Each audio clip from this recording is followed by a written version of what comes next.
Can I tell you something that completely changed the way I look at fertility? Most women think estrogen is the problem. It's not. The problem is when estrogen has too much influence compared to progesterone. Now, you may have heard this called estrogen dominance. Well, today, many practitioners actually use terms like relative estrogen dominance or estrogen-progesterone imbalance because it's really about the relationship between these two hormones, not just having too much estrogen.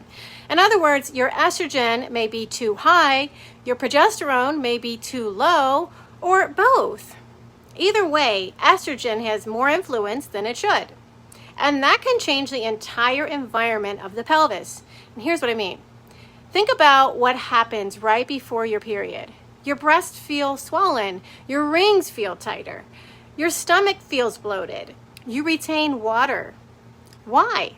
Because estrogen naturally encourages tissue growth and fluid retention. Now imagine that happening month after month, year after year, inside the pelvis, your uterus, your ovaries, your fallopian tubes. They're all living in the same environment. And when estrogen has too much influence relative to progesterone, it can promote tissue growth, fluid retention, and an inflammatory environment that makes pelvic congestion more likely.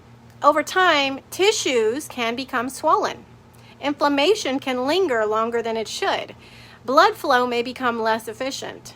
Lymphatic drainage can slow. And when the body stays in that environment long enough, it may begin laying down more fibrin. Scar tissue can begin to develop. Adhesions can form. And normal tissue function can become impaired. Now, does this mean relative estrogen dominance causes every blocked tube? No. There are many possible contributors, including endometriosis, previous pelvic infection, surgery, pelvic inflammatory disease, and other sources of chronic inflammation. But an estrogen-progesterone imbalance can absolutely help create an environment where inflammation and congestion become much harder for the body to resolve.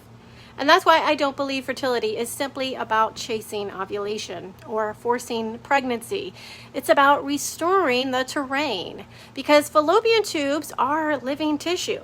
Living tissue needs healthy circulation, healthy lymphatic drainage, balanced hormones, oxygen, and an inflammatory response that knows when to turn off.